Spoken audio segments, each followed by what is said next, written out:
What's up, everybody, and welcome to the Stand Up Guys Podcast, episode 179. I'm your host, incomparable Zach Jones, joined as always by the Ninth Wonder, Chocolate Thunder. He respects the power of the majestic ham flour. He knows the appeal of the rusty wagon wheel, the Baron of Browntown, the Duke of Dookieville, the Ayatollah of Assahola, the phenomenal A.J. Singh. What's up, everybody? AJ, what have you been doing this week? Not much, man. Watching my team get stomped in basketball. Just pathetic, man. Oh, Now, it was bad this weekend. that's the Houston Cougars, right? Yeah, man. They're not that good, man. That's what I got from that. They played a top team. They finally played a top team this whole season, and they got curb stomped. I mean, granted, it was in their home court, and they have one of the best home courts in the nation, but it wasn't even a close game. Like, oof. They get a rematch on our home court later this year, but I think I don't like our chances. I don't know. Let's see. It is. I always forget, like, because you're into sports and I'm not, so I always forget, like, oh yeah, this is the basketball time of year. Yeah, especially college. Well, I mean, both college basketball and NBA. Yeah, you're right. The winter is when it starts. You've been watching anything besides basketball? Any shows, movies? Not really. No.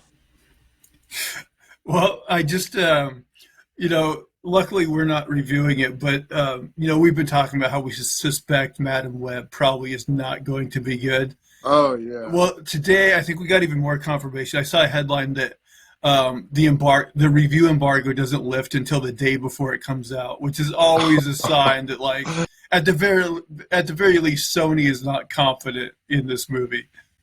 It sounds like the actors in the movie, like Dakota Johnson, isn't too excited about the project either. I think she fired her old agency after this movie because she thought it was like a Marvel project, and turned out it was like, not one of those projects. So that was a bad thing. I don't know. It doesn't look good. You know what I don't understand? Because I've long suspected maybe this is happening to some of the other actors that get into these, like, Sony Marvel movies. But Yeah. my thing is, like, yeah, I don't expect Dakota Johnson to know the difference between, like, one of these Sony movies and a actual MCU movie. Right. But her agents and managers, I would think, would have to know. I mean, and it's not like I'm sure she's still getting a huge payday from it and everything, so it's not like, I don't feel too sorry for her. But, like, it is weird that, I wonder even the same thing about Jared Leto. Like, did he know that, like, Morbius was not like a regular MCU film? I get the feeling that these agencies like wouldn't mind lying to these actors just to get that cut of the money that they just take part in the project. And like the producers and everybody gonna lie to them. Like, I heard about the Halle Berry situation where, like, they faked a part in the script. They sent her a fake script that said that she would be saving kids in Africa with her powers at the beginning of the movie. Like, I heard helping that. doing good things. Yeah. And yeah, she signed up for it, and that was just a fake script. Like, that was never gonna happen. They took it out. Yeah, that was like X-Men 3, The Last Stand or whatever. And it's happened to other people too in these movies. Like, yeah, it's nuts, man. I imagine weird stuff like that goes on all the time in Hollywood, and a lot of times you probably just never hear about it. Yeah. I think Keanu Reeves had to do a movie too. Like, yeah, it just happens to everybody, man. It's messed up. That is so. Ugh. I forget what the story was, but I remember. You remember they had those animated.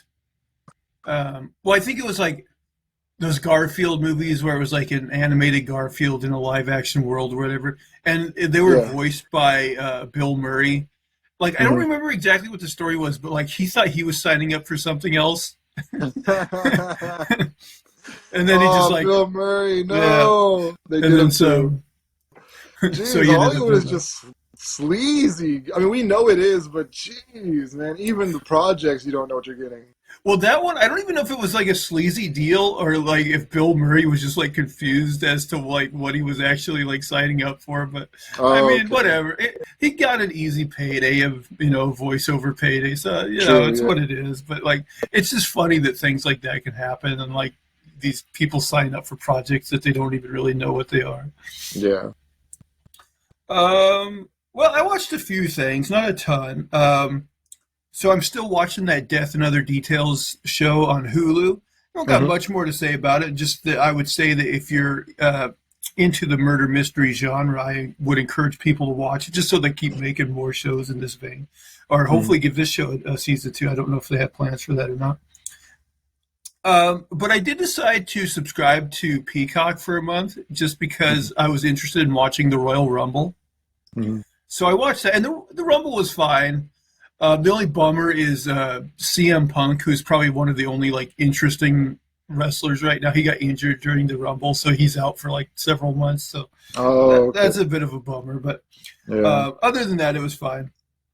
But so I'm trolling around Peacock, just like trying to find things to watch. I gotta say, I think Peacock is probably one of the weakest like streamers out there as far as content they offer. Like, I did not find very much on there that I was interested in, but I did decide to try a few of their original programs. So one is, do you remember that movie Ted with Mark Wahlberg and the Talking Teddy Bear, Seth MacFarlane?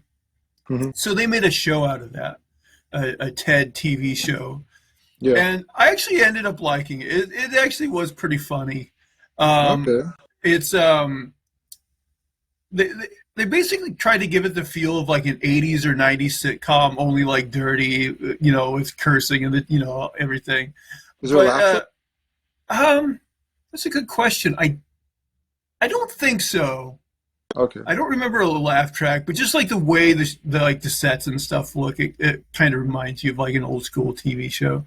Okay. And I think it was only like 7 episodes, but I thought it's silly. Like, it definitely kind of feels like a live action Family Guy in a way, where like instead of having a talking dog, there's a talking bear, and then it just gets very, outlandish Alf type situation. Yeah, right? It's almost like, what if Alf was dirty? Okay. That's what it feels like. But I thought it was funny, and if they make more of it, I'll definitely watch more of it. Also on Peacock, they last year made a television show out of the video game Twisted Metal. Okay. And so I was curious of that, and I watched it. And here's the thing. I liked it. I had a lot of fun with it. But I wish their effects budget was more. The effects are pretty cheap. They just a lot of the effects look like kind of like plug-in effects with like explosions and like the gunfire and stuff. But like I was just curious, like, how do you make like a show out of that? And basically what the premise is like, I believe it was like at some point in the past, like electronics for the most part like kind of stopped working. So this caused like an apocalypse. And so basically all the major cities built up walls around the cities. And then over time, they basically pushed all the criminals out of the cities. And so like, like basically every space in between cities is just like a no man's land with like crazy people roaming. And like, it's kind of like today. So they, of course, like all the crazy people, have vehicles that they like mount guns to and stuff, right? and so Anthony Mackie, he's like the lead of the show, and he's his job. He's what they call a milkman, which is somebody who like makes deliveries like between the walled off cities, and of course, he has to deal with like the crazies in between. But yeah, the leads are him, and then Stephanie Beatrice, who played on Brooklyn Nine-Nine. Oh, right. Yeah, she was the tough one. Yeah, the tough one, right. And I basically, I recommend the show basically mostly just because of them. Like, they're very fun characters. Like, okay, so Mackey's good in this one. Yes, he is. Okay. Yeah. Actually, I think this show, I think I've enjoyed him more in this show than anything else I've seen him in. Okay, I got you. So I recently saw like a breakdown of like him playing Tupac in a movie, and it was so bad. He was the worst Tupac I've ever seen in my life. Like, just there's not a lot of Tupac anyway, but like, geez, it was so bad. But yeah, I'm glad he's doing it right. So it's good to see. I'll check it out. It's on Hulu, you said? No, this is on Peacock. Oh, Peacock, right? Right. Whew. Why do you have Peacock because of wrestling? So yeah, all right. And we're back. AJ, we had a little technical difficulty with our recording equipment, but we're back. And for listeners, it'll be like it never happened. But AJ, I believe I left off just kind of running down the shows I watched during the week. And actually, this delay we had due to our recording malfunction, at the very least, it let me watch a new show. So. Okay. On Amazon Prime, I watched the new Mr. and Mrs. Smith show Oh, with okay. with Donald Glover and Maya Erskine, I think it is, who people might know from that Pen 15 show on Hulu. Oh, right. Um, but yeah, I thought it was a fun show. You know, I actually don't know because like I don't know if you watched like the Brad Pitt movie back in the day, like in the early 2000s. Yeah, I didn't see it, but I kind of know about it. I watched that movie. It's one of those movies I watched and I have almost no recollection of it, but I remember in that version of the story, like Brad Pitt and Angelina Jolie were like a married couple, and they both like were like worked for this like spy organization, but they didn't realize that each other worked for it. And then like during the course of the movie, like their different like operations end up putting them kind of at odds together. I heard there's Yeah, I don't also know how we wouldn't know though. Like they're both part of like a similar organization or something. Like they're both in the same line of work. I don't know. right. Um, and I heard that there was like a short-lived like TV version of it in the '90s with like um, Oh, I think like Scott Bakula or something like. But like I don't know. I don't think that one popped off, and I don't even know. There might even be like an earlier version of it, but in this version, like they both like join this like secret CIA type organization, and the hmm, organization basically puts them together as like a married couple. So they in this one, like it's the opposite where they know what the score is like. And like the whole thing is like them presenting as a married couple will hopefully allow them to like infiltrate certain places right. and get intel, that sort of thing. And then like the whole thing of the show is like they kind of fall for each other and like start a legitimate relationship, and then it's like them trying to hold this relationship together while doing these crazy spy missions. Like at some point, don't they like have to like knock off the other one or something, or they like have to target each other or something? Well, I don't necessarily want to spoil anything, but there's definitely, I'll say this, like uh, there's like this organization has many different like Mr. and Mrs. Smith like couples like Okay. throughout the world, and the basically the opening scene of the show is another Mr. and Mrs. Smith couple like getting executed. So like um, you get the sense that like there's definitely like something going on with like you know at points like Mr. and Mrs. Smith couples like getting cold, like possibly by the agency, possibly not, that sort of. But yeah, I don't want to spoil too much. I will say I enjoyed it, and I definitely hope they do a season two because this season ends on a cliffhanger. Hmm. So like, hopefully it doesn't get canceled. But I like both the leads, both Donald Glover and Maya Erskine. They're funny and they're charming. So and I thought they had good chemistry. They worked well together. Hmm. So yeah, I'm definitely on board for more. Is this a type of show that would interest you at all? No, not really. I never even watched the movie. I just the whole secret agent thing is just I don't know. It's not really that great for me. I like to Get Smart. That was funny to me. I just liked it for the comedy though. Yeah, I mean, I in recent years I've been trying to get more into like spy stuff. I've actually watched like some of the James Bond movies and stuff like that. Um, my understanding, like one day, like if I ever had the time, I would actually like to go through and watch all the James Bond movies, even though I know there's some in there that are supposed to be very bad. Yeah. Like the Roger Moore ones, I'm sure are kind of painful, but like I don't know, they have a style to them at least. Right. Um, but yeah, hopefully it'll get a second season. Well, AJ, should we get into some stories? Let's do it. All right, I'll start with you. We'll go back and forth and see if we can't find some entertaining stories from around the globe. All right. A Turkish woman recently filed a lawsuit against her husband claiming that he rarely showered, smelled of sweat, and brushed his teeth only once or twice per week. The woman, identified as AY by Turkish news media, filed for divorce from her husband, CY, citing his lack of personal hygiene as the main reason. The plaintiff's lawyer told the 19th Family Court in Ankara that the defendant wore the same clothes for at least 5 days in a row, rarely showered, and constantly reeked of sweat. Witnesses were brought in to confirm these claims, including mutual acquaintances and even some of the husband's co-workers. They all gave statements confirming the defendant's poor personal hygiene.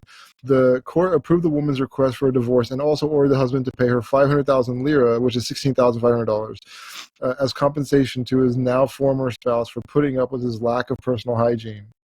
Spouses must fulfill the responsibilities of shared life, AY's lawyers Senem Yilmazel told the Turkish newspaper Sabah. If the shared life becomes unbearable due to behavior, the other party has the right to file for divorce. We must all be careful in human relations. For this, we must pay attention to both our behavior and cleanliness. The Turkish civil law, the accepted reasons for divorce are divided into two categories: special reasons and general reasons, with the latter including all the reasons that make life unbearable for one or both parties. In this particular case, the husband's poor personal hygiene was deemed valid grounds for divorce by the Regional Court of Justice and the Supreme Court of Appeals, whose recent verdict was final. Court documents show that, according to witness testimony, CY took a shower at most once every 7 to 10 days and only brushed his teeth once or twice a week, which caused his breath to smell unbearable. Interestingly, some of the man's co-workers agreed to appear as witnesses in the case and stated that his foul body odor made working with him torture. You know, I gotta say, it is amazing. Like, it's one of those things you don't think about is like, the justice system in other countries. Because here in the U.S., that would just be a frivolous lawsuit that would be like thrown out the door. But it's funny that over there they actually give credence to it. And like, I mean, I feel like my mom could probably sue my dad if they were. But I think it was also like she had to like have grounds for divorce. So like over here, you could just divorce somebody like easy peasy. Oh, there you have to have like a quote unquote good reason for it. Yeah, it seems like it.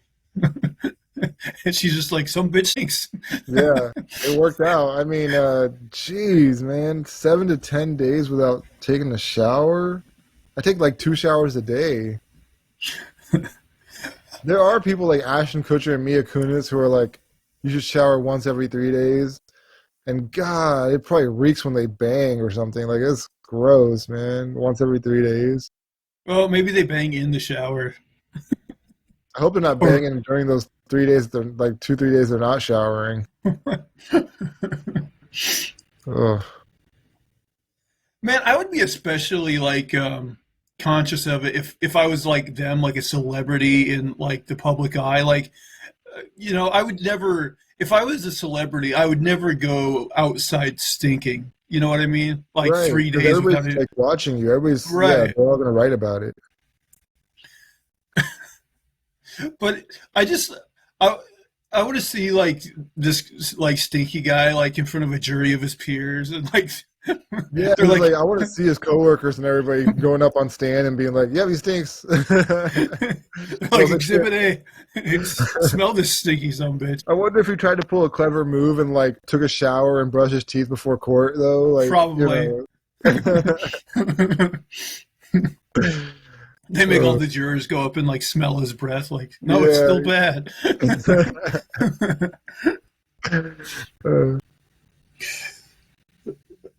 Let's see what we got here. Okay, so I found this article about 5 real life people that are five people that have real life superpowers that even scientists can't explain. Hmm. Number one, Daniel Browning Smith. This 44-year-old American contortionist has been described as the most flexible person in history, also known as the Rubber Boy. His incredible flexibility means he's got seven Guinness World Records under his belt, including the fastest time to enter a lock straitjacket, and has performed stunts such as passing his whole body through an unstrung tennis racket. Um, for this one, scientists do know why Daniel has been able to do what he does, as he has a condition called hypermobile Ehlers-Danlos syndrome. It gives him loose joints and stretchy skin that helped him with his incredible feats. Though it did mean he had to quit performing, as the condition can cause pain and means his limbs can easily dislocate. I feel like I don't know if you remember, like back in like the '90s, maybe early 2000s, they had that like Ripley's Believe It or Not show, Yeah. and I want to say that maybe some of these people were on there because I do remember I like feel like seeing, that's something I would have heard about. yeah, Do you always see uh, like Russian women who are able to like throw their feet on their heads and stuff like that? Like I see that. yeah, contortion, yeah, that's freaky too. Yeah. Number two, Natasha Demkina. Um, this 37-year-old Russian woman claims she can see inside people's bodies, essentially having Superman's X-ray vision. Experts are naturally skeptical of someone claiming they've got X-ray vision, but in tests she has correctly identified medical conditions in strangers. Appearing on British TV show This Morning in 2004, she identified host Fern Britton had a sore ankle, and a year later, when under scrutiny by the Committee for the Scientific Investigation of Claims of the Paranormal, the CSICOP, she got 4 out of 7 people's medical diagnosis correct. However, not all of her predictions are correct, so maybe she's just a really good guesser. Yeah. Interesting. Next, Nigak Tai. If you thought insomnia was bad, imagine not sleeping for decades, or at least that's what this 81-year-old Vietnamese farmer claims. His family, friends, and neighbors have claimed they've never seen him sleep, and the man himself claimed he hasn't really slept since 1962, instead getting his energy from green tea and rice wine. In a meeting with YouTuber Drew Binsky, the man said he did want to sleep but couldn't. So this superpower really isn't all that it's cracked up to be.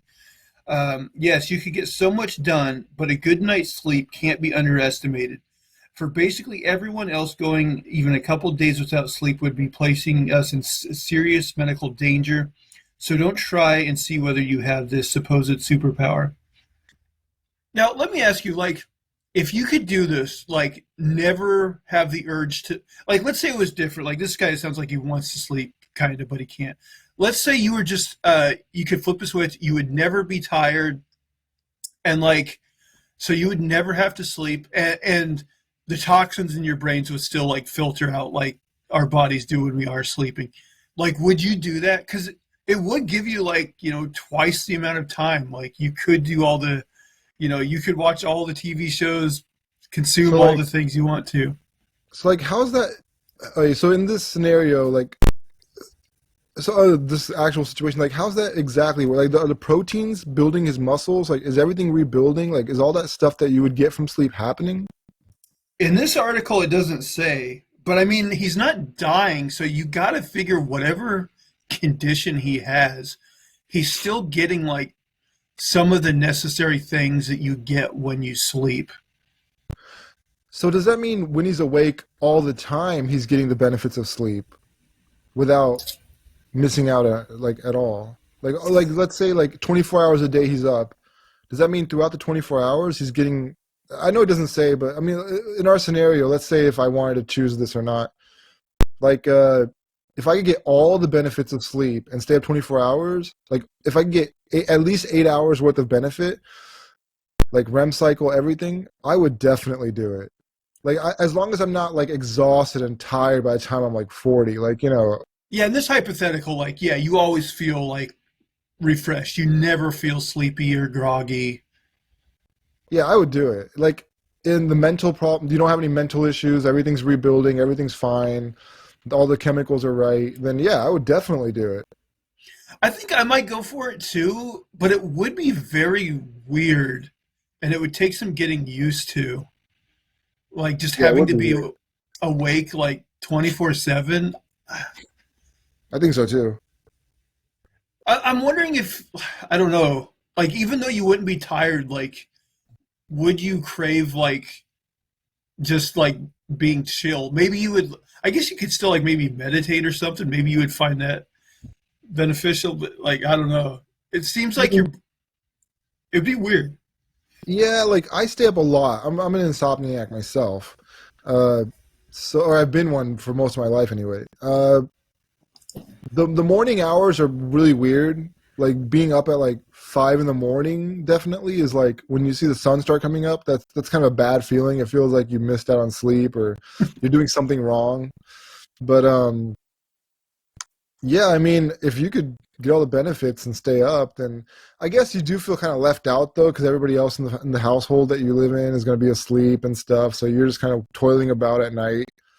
But I don't know. Yeah, it seems pretty cool. I kind of wish like if I had it, then everybody had it. You know, we could all be up and hanging out. That's true. It it would definitely would like. I guess you'd have to learn to be quiet during like well, if you have like neighbors or roommates or whatever, you gotta like. Yeah. But in a sense, it would be cool because you would just because like a person like you work a full-time job, you really don't have that much time just to yourself, and so you would get like another 8 hours every day, just to yourself to do what you want to do, and so that in a sense it would be pretty cool to have that much time. Yeah, for sure. The next guy, Stephen Wiltshire, the man with possibly the greatest memory in the world. Stephen is able to look at a landscape just once before being able to perfectly recreate it in his art. An incredibly talented artist, the 49-year-old has been able to recreate the skylines and buildings of major cities around the world after just one look. Top Gear fans might remember Stephen as the man who helped out uh, Clarkson, Hammond, and May with their art exhibition by drawing a car in front of New York City's Brooklyn Bridge, with him creating the scenery entirely from memory. I mean, that's pretty impressive, not just because that's like a visual memory. Like, I wonder if he's that good with like if he could read a book and memorize the whole thing, I or think I've if it, seen his work. Oh well, I don't know about. I've seen him like get like aerial views. Like he'll be taken up in a helicopter and like see a city, and like then he'll draw it later on in like a huge like kind of panoramic like artwork. I don't know if it's the same guy. It was like a black dude. Is this dude like? yeah, he is. Oh yeah, then he's he. Yeah, I've seen him. It's incredible. He'll get like the windows of buildings right. Like he'll get a lot of intricate details. So yeah, I mean that's very impressive. Like his memory is probably like what maybe eidetic or something. I don't know. By the way, you know who doesn't have a good memory? Like Me. getting into politics again, um, Joe Biden. Oh Um, God, he's a so walking zombie, man. well, it might be even worse than we thought. So like apparently, he got in a little bit of hot water for like having like um, confidential papers or whatever in areas they weren't supposed to be. But Hmm. like when they looked into it, they decided not to charge him, and they basically cited that like unlike Trump, like he was totally cooperative, and also like it didn't seem like he had ill intent. It was they basically were just like, well, he's old and senile, and he like didn't mean to do it, basically. But Hmm. apparently, they released like they did an interview with him, and they asked him like some very basic questions, like what years were you vice president of the United States? He couldn't answer. They asked Hmm. him like what year his son died. He couldn't answer. He couldn't remember. Like they asked him like some very basic stuff that he could not recall. And so like he definitely has to be in like the early stages of like Alzheimer's slash dementia. Like all those politicians just clinging on to power at this point. Like, I don't know if it's for the healthcare or what, because they're already millionaires. I mean, what more do they need? I guess it's just power. But yeah, I mean, I think that was the problem with Russia back in the day. Like, they had these old people running the country who didn't know what they were doing anymore, and that's what's happening to us now. Like, I, I don't know. I don't know how many countries have fallen to old people who just can't let go of the power and give it to somebody who knows what they're doing. Wouldn't at the very least, though, wouldn't you think like the rich people who donate like a lot of money to the Democratic Party and the DNC would be like, okay, man, you gotta replace this guy. You gotta replace this guy. He's like a zombie, you know. Those people play both sides for the most part. Like, they donate to the Democrats, they donate to the Republicans. They just whoever's in power is their puppet. Like, the same corporations are like running everything. So, I mean, you look at all these lobbyists, like they donate to like all these different people. Like they donate to both sides, and then whoever wins is like their next person. So, yeah, I don't know. It is crazy to think about how like, you know, it's for corporations like they donate millions and millions to different political candidates, but like they must figure the benefit they get out of it is enough to donate that much. You know what I Yeah, mean? I And mean, somebody can pass a law to give you a monopoly, or like to keep you from paying certain taxes, yeah. or to like give you a leg up in the industry. Like, yeah, it's definitely a good investment. And then finally, the last X-Man here, Wim Hof is his name. The Iceman set Guinness World Records for the farthest swim beneath ice and the longest time in full body contact with ice. He claims cold exposure and breathing exercises are the secret to his incredible feats and can improve your health. The scientists are divided on how true this is. While remarkable, Hoff's records have since been broken by others who have displayed similar capacity to withstand dreadfully cold temperatures. However, this one comes with a massive don't try this at home warning, as there have been people who have died attempting to demonstrate they can take the cold temperatures. I've never understood that whole like polar bear club, like these guys who just love to go into ice water and stuff like that. I don't know. It doesn't appeal to me at all. I mean, maybe they're drawn to the cold. Like maybe it's just more comfortable to them. Uh, I don't like too hot or too cold. I'm just a normal human being. But when I wake up in the morning to drop the kids off at school, like that is rough. That hurts to be in that like wet, cold environment in the mornings. It's just bad. So I don't know how they do it. Like I definitely would die. Like if I was under that ice, like after 3, 4 minutes, I'd be close to death. The only thing There's, is, I don't think this guy even has like a special like X-Man power. He just, over time, like kept doing this stuff, and his body got used to it. It sounds like. yeah, I mean, it makes sense. Whenever I see like your brother like outside and stuff, he's always wearing like no jacket and stuff like that. So I figure like some people are just more inclined to that cold weather. Being from Montana and then like genetically from being like northern Europe.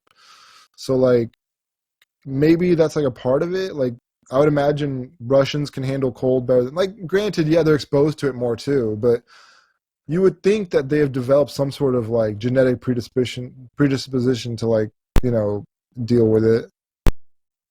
Like there are some I think Tibetans like they're able to go up to like very high altitudes and survive up there and climb and like breathe properly, whereas like other people can't do what they do. Like they'll die up there after some period of time, or like they'll get sick. It's definitely true that like, people with melanin in their skin can handle the sun better. Yeah, But I have yeah. not heard the opposite of being like, oh, people, you know, other people can handle like the cold better. Well, you know what? I when I was in school, I don't know how true this is because sometimes they teach you weird, stupid stuff. But I I thought I heard that like black soldiers in World War II or some time back, like they developed frostbite faster than white soldiers. Huh, that is interesting. Yeah. Maybe they were just given the worst assignments, though. Like, you're That could black, be, you're yeah. going They were out and given performing. less equipment to like deal with it, stuff like that. So there could be like a variety of factors. Yeah, like you don't get gloves; those are for whites Yeah. only. Now go to the front lines. AJ, I'll kick it back to you. All right, let's see what we got here. That one's rough. Okay. I like this guy. I relate to this guy. Once hailed as China, I'm not in a lot of ways, but in some ways. Once hailed as China's youngest university student, prodigy now content with sitting around. A former Chinese whiz kid who entered university at the age of 10 and was already a PhD candidate in applied mathematics at 16, spent his days doing nothing and relies on his parents for money. Oh, okay. Zhang Ziang has always been destined for greatness. At just 2.5 years old, he learned over 1,000 Chinese characters within 3 months, and by age 4, he was already in primary school. Born in a modest family, Zhang benefited from his father's tutelage and managed to skip several grades. At age 6, he was already in the 5th grade. By age 9, he was enrolled in the 3rd grade of high school. When he was 10 years old, Zhang Yang became China's youngest university student, getting accepted into Tianjin University of Technology and Education. His genius surprised everyone, but as he grew, his attitude started changing.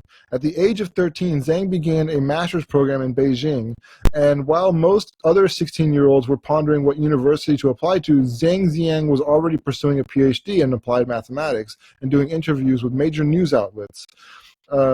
However, the media coverage wasn't as positive as it used to be. Just a month into his stint at the Beijing University of Aeronautics and Astronautics, as a PhD student, the prodigy made news headlines for giving his parents an ultimatum. Either they bought him a Beijing apartment or he quit his studies.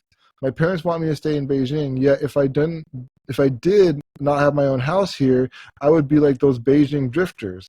If I am like them, why do my parents want me to get a doctoral degree? Interesting. Young Zhang said in a TV interview, adding that his parents should take the responsibility of providing me with a good living environment. Zhang Jiang's parents had always struggled to keep him in school, and his request was virtually impossible to fulfill. Okay, I mean, if your parents can't do it, they can't do it. Interesting. Still, they couldn't bear the thought of him abandoning his studies when he already achieved so much. So they rented a Beijing apartment and lied that they had bought it. Zhang's father had also been a gifted child, and he could have been in the first generation of students in the MBA program at Renmin University when his family couldn't afford to tutor him. Now he hoped his son would achieve everything he couldn't and more.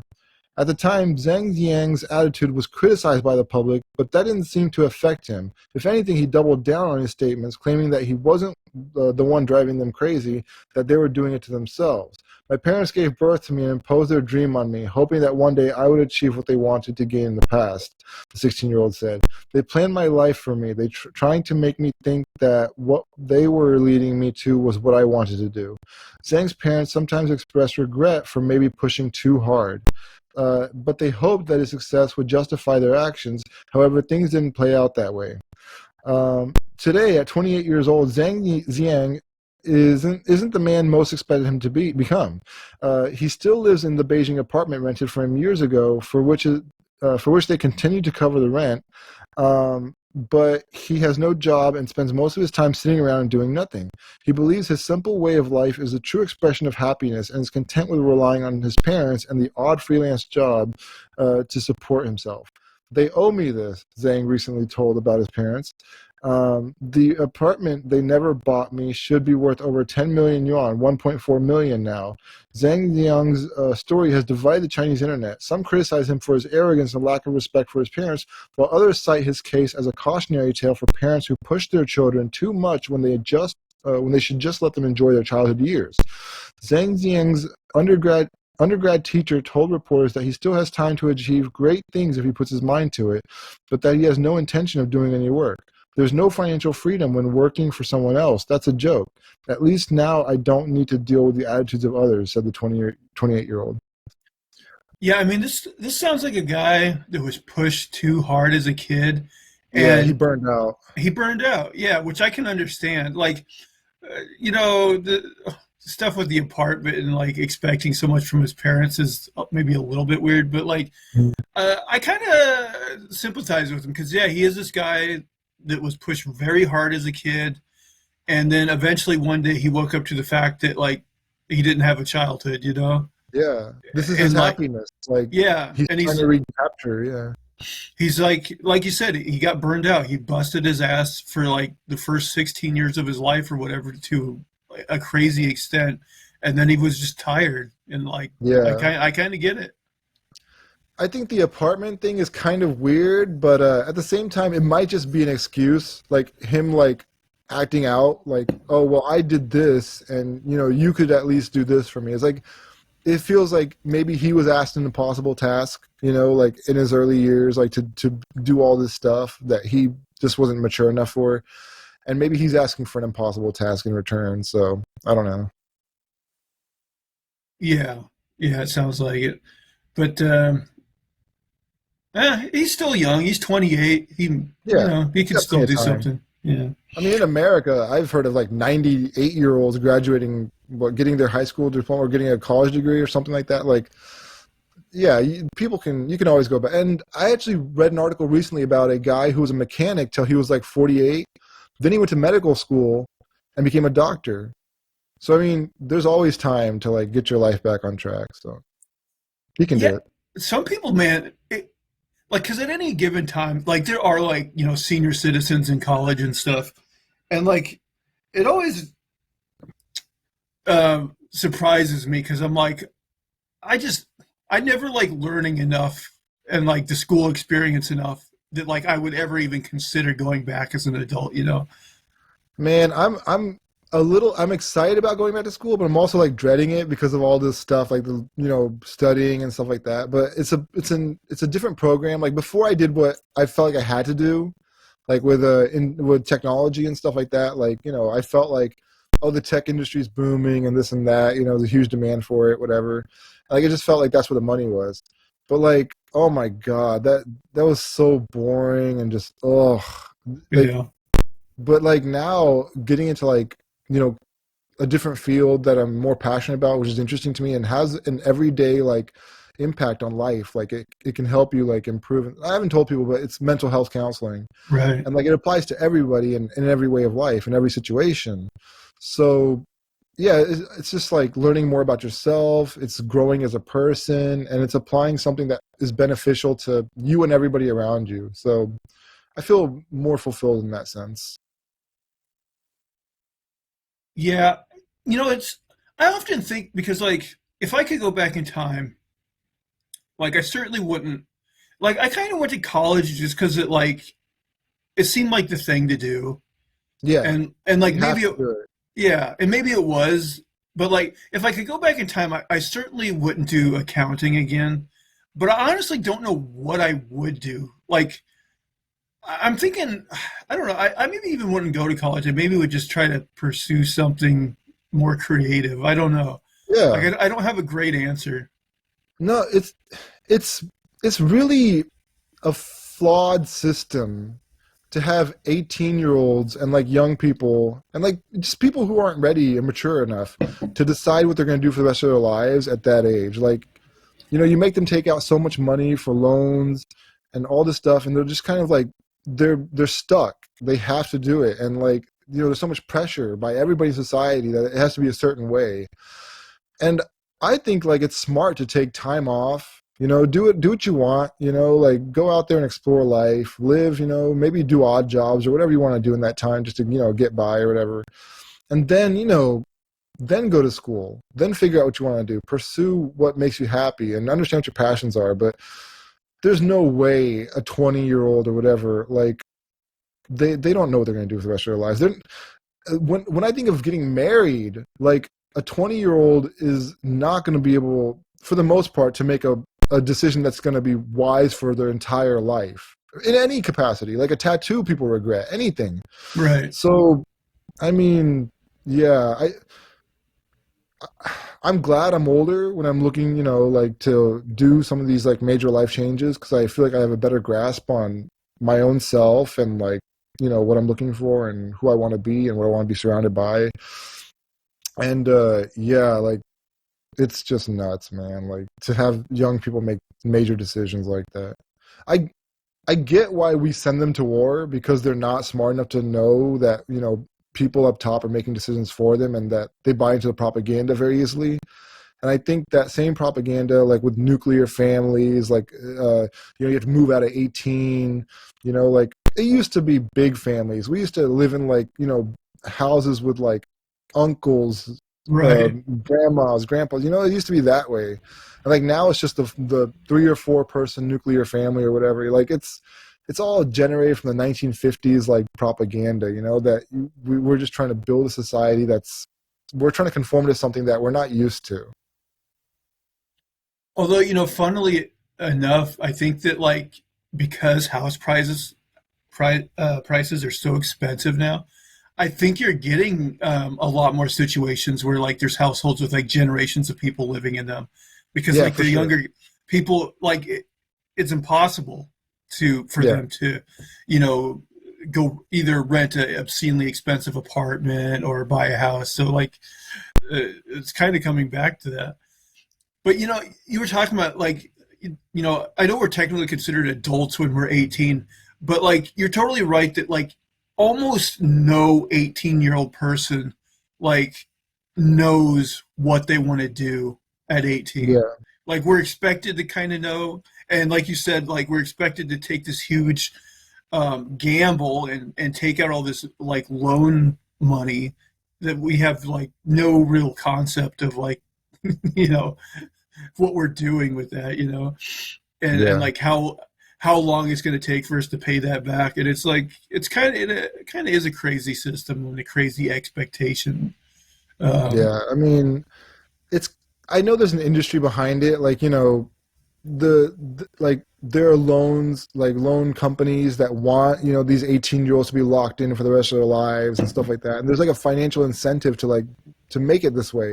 And like the housing market is this way. Like you want everybody to move out at 18 or 24 or whatever to get their own house, and you want to be able to sell those houses. Like there's an economy built on like this way of life, like it's not just this, like cars, we purposely built out cities like Houston to be like hard to walk, like you have to have a car to get anywhere. Like it's amazing how much money and the economy and these corporations drive like the way of life of people, and it's sad in a lot of ways.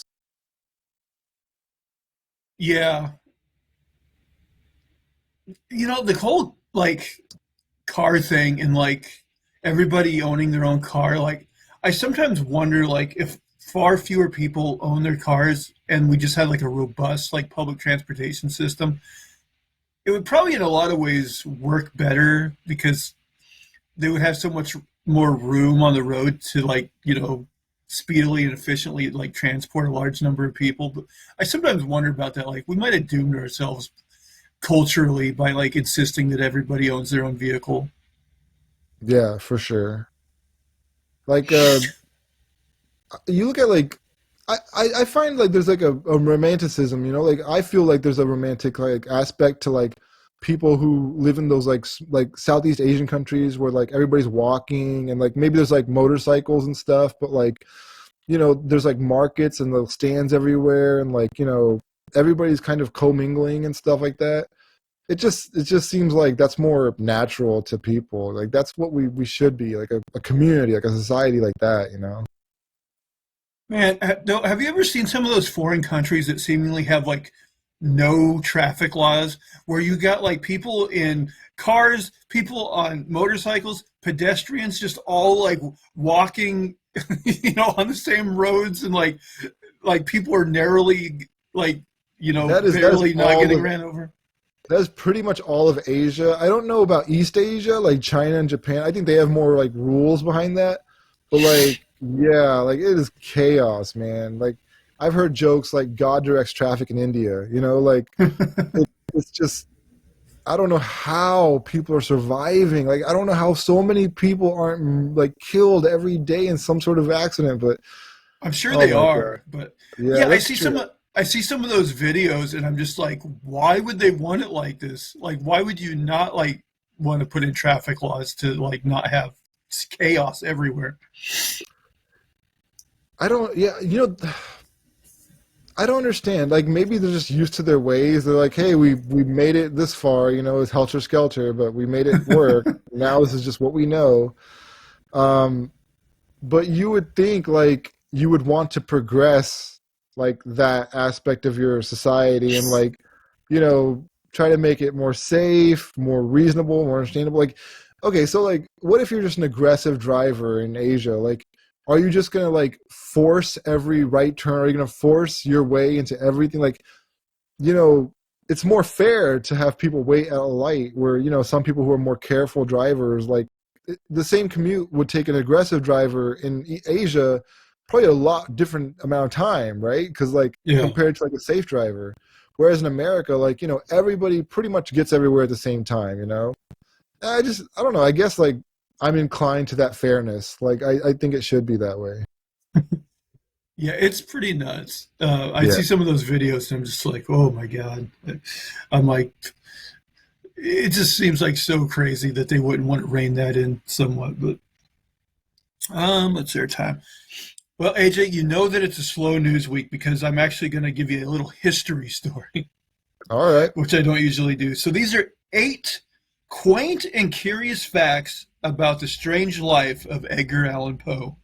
Oh. Very depressed, man. Number 1, he wasn't born as Edgar Allan Poe. His middle name might be a big part of Poe's perceived identity, but he wasn't always called that. When the future literary master was born, his parents named him simply Edgar Poe. Sadly, his father abandoned the family when Poe was only a year old.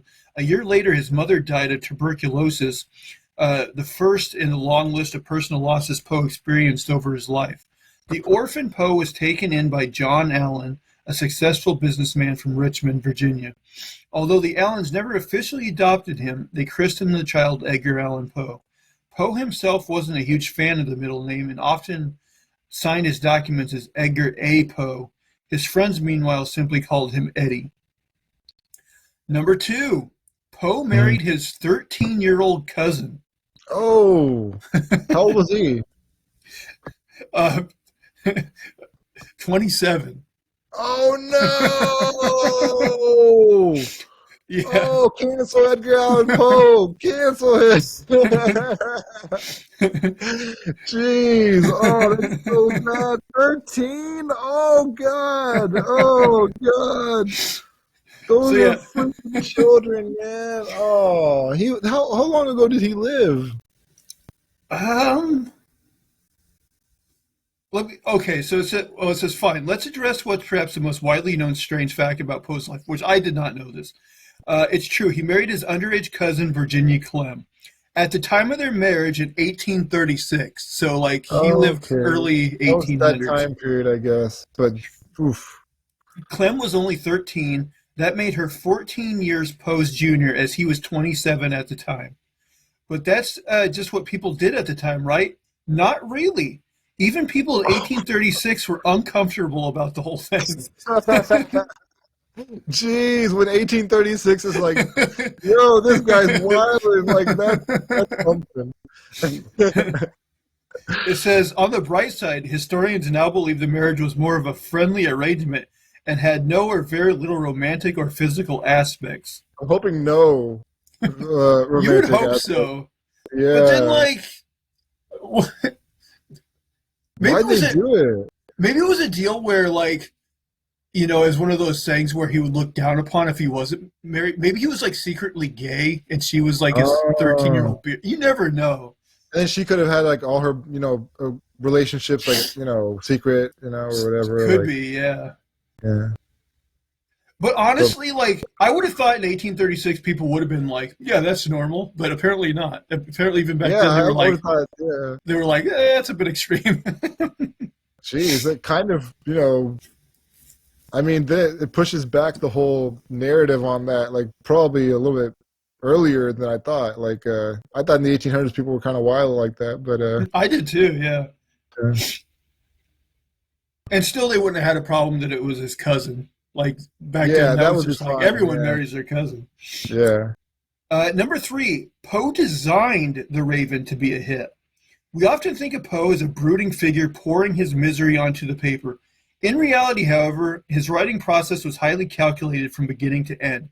Take, for example, his famous poem, The Raven. Poe firmly believed that to be well received, a poem should be short, have a catchy rhyme scheme, and be mostly understandable to the everyman. That's just the logic he followed when he crafted The Raven. Although publishers were initially reluctant to publish it, Poe's formula worked. The Raven was a massive hit and turned Poe into a literary celebrity overnight. Considering that even Baltimore Ravens are named after the poem, Poe really knew a thing or two about writing. What a world, though, where writing a poem can make you a celebrity. Yeah, that is wild. Yeah, I guess, I mean, there was nothing else back then. They didn't have anything. They had That's true. All they did was read. They had maybe plays and stuff, right? So Right, yeah. Number 4, Poe was a seasoned athlete. Another fact that goes against Poe's Gothic image is his athleticism. Instead of a pasty, frail scribe locked in his dungeon, Poe was quite the sportsman.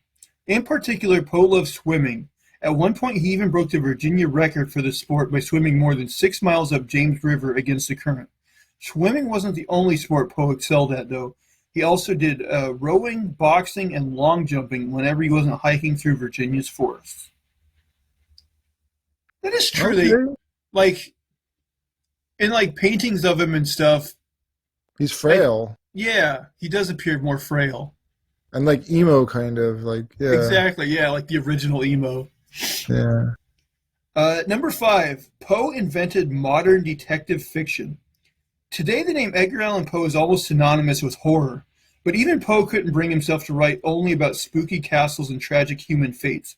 He dabbled in many genres throughout his life, from love poems to romantic fiction, but perhaps most importantly, he single-handedly invented detective fiction.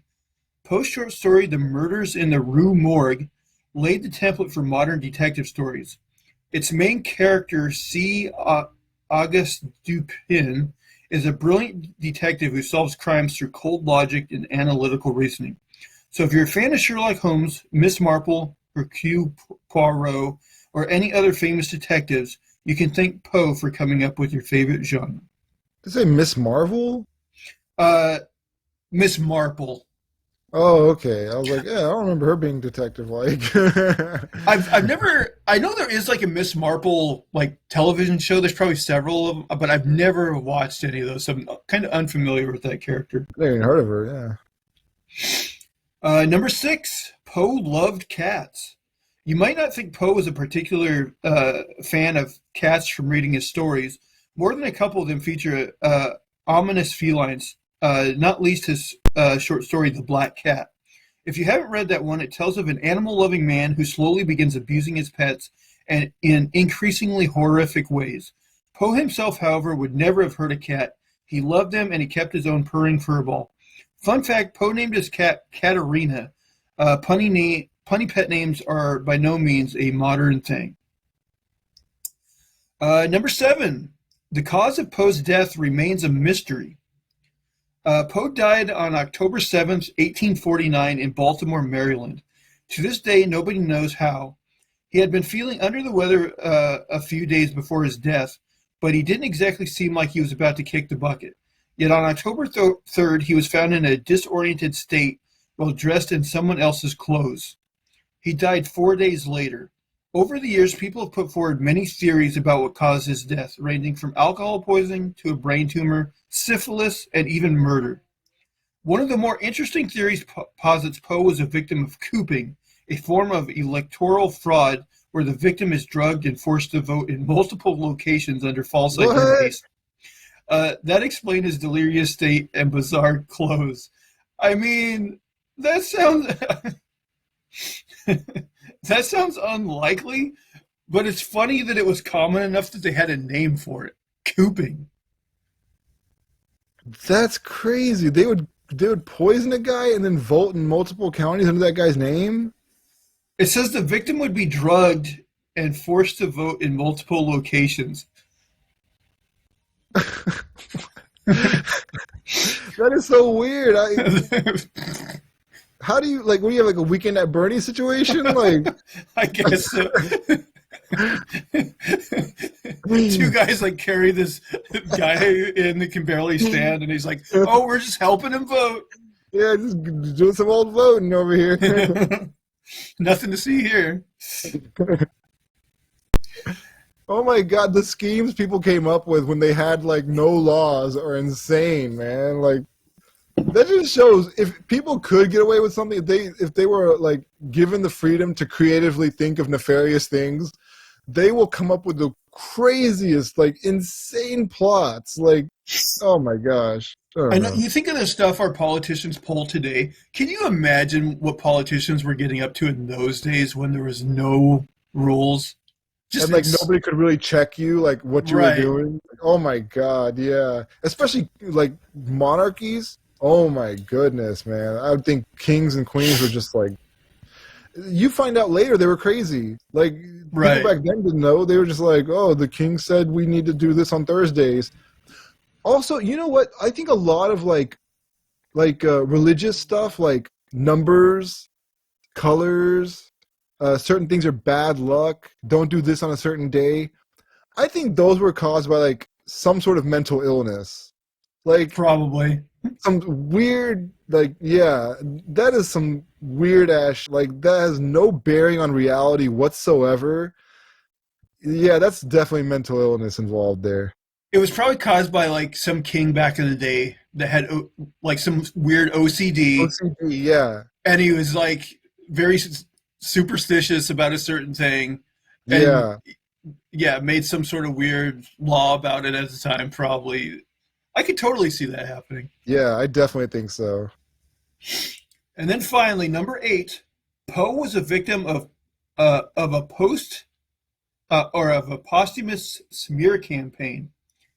Many people today know Poe as a barely functional alcoholic, and while the man wasn't averse to a stiff drink, he was nowhere near the wreck and lunatic he's made out to be. Poe's bad reputation is all because of Rufus Griswold, his longtime literary rival. Though some finagling, his sworn enemy managed to become Poe's literary executor. And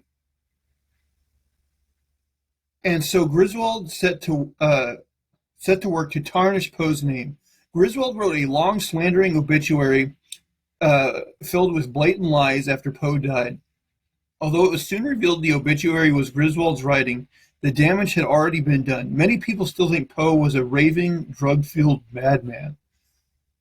Well, I mean, the way he died makes you wonder if he wasn't a little We bit. did that burning thing, the guy. Like, no wonder he had that reputation. Yeah. The slanderous obituary. I even heard he voted illegally multiple times. He just hung out with 2 other guys and kept voting, man. The trio.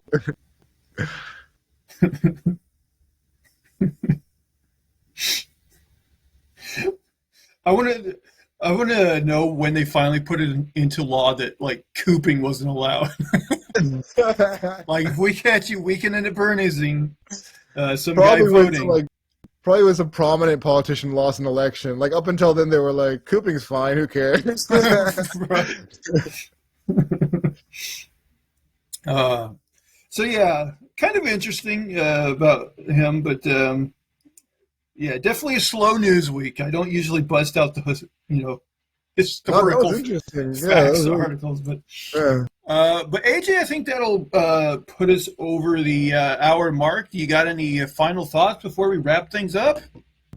I know everybody's really interested.